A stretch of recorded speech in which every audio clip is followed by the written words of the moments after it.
আসসালামু আলাইকুম। আমন্ত্রণ প্রবাস বাংলার নিউজে। সাথে আছি আমি উমায়রা ইসলাম। ওমানে বাংলাদেশি মালিকানাধীন গালফ এক্সচেঞ্জ দিচ্ছে সেরা রেট। দেশে প্রিয়জনের কাছে টাকা পাঠাতে আজই যোগাযোগ করুন আপনার নিকটস্থ গালফ এক্সচেঞ্জে। গালফ এক্সচেঞ্জ, বাংলাদেশিদের প্রিয় এক্সচেঞ্জ। দেশে মোবাইল ফোনের অবৈধ আমদানি ও চোরাচালান নিয়ন্ত্রণে নতুন নীতিমালা গ্রহণ করেছে সরকার। প্রবাসীরা ছুটি কাটাতে দেশে এসে টানা 60 দিনের বেশি অবস্থান করলে তাদের ব্যবহৃত mobile phone NEIR national equipment identity রেজিস্টারে নিবন্ধন বাধ্যতামূলক করা হয়েছে।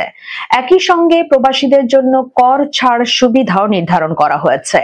যেসব প্রবাসীর BMET জনশক্তি কর্মসংস্থান ও প্রশিক্ষণ ব্যুরো নিবন্ধন কার্ড রয়েছে তারা দেশে ফেরার সময় ট্যাক্স ছাড়াই 3টি ফোন আনতে পারবেন।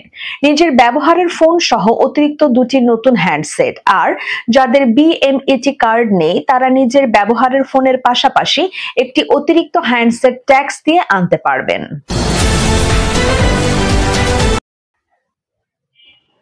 মাস্কাট পৌরসভা আসন্ন মাস্কাট নাইটস উৎসবের প্রস্তুতি সম্পন্ন করার লক্ষ্যে কুরুম ন্যাচারাল পার্ক, আন-নাসিম পাবলিক পার্ক এবং আল আমেরাত পাবলিক পার্ক সাময়িকভাবে দর্শনার্থীদের জন্য বন্ধ ঘোষণা করেছে।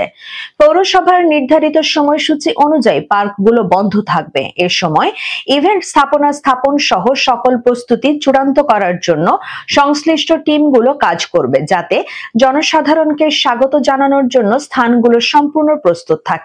পৌরসভা জনসাধারণের সহযোগিতা ও সহমর্মিতার জন্য কৃতজ্ঞতা প্রকাশ করেছে এবং শিগগিরই প্রাণবন্ত ও উৎসবমুখর পরিবেশে দর্শনার্থীদের স্বাগত জানানোর আশাবাদ ব্যক্ত করেছে। মহামান্য সুলতান হাইথাম বিন তারিক গালফ কোঅপারেশন কাউন্সিলের GCC সর্বোচ্চ পরিষদের 46তম শীর্ষ সম্মেলনে অংশ নিতে বাহরাইন রাজ্যে পৌঁছেছেন।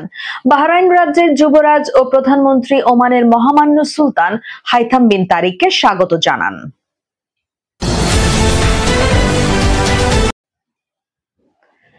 2025 সালের মধ্যপ্রাচ্যের দেশগুলো Numbeo global quality of life ইন্ডেক্সে এশিয়া ও মধ্যপ্রাচ্যে প্রথম স্থান অর্জন করেছে ওমান। জনগণের মতামত ও মূল্যায়নের ভিত্তিতে তৈরি এ সূচকে ওমান 215.1 পয়েন্ট পেয়ে আঞ্চলিকভাবে সর্বোচ্চ স্কোর করে।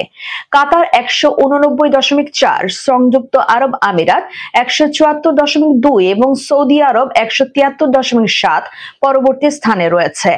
নাম্বিও সূচক সরকারি পরিসংখ্যানের পাশাপাশি বাসিন্দাদের মতামত, নিরাপত্তা, জীবনযাত্রার খরচ, আয়ের অনুপাত এবং স্বাস্থ্যসেবার মান সহ বিভিন্ন মানদণ্ডে দেশগুলোর জীবনমান মূল্যায়ন করে।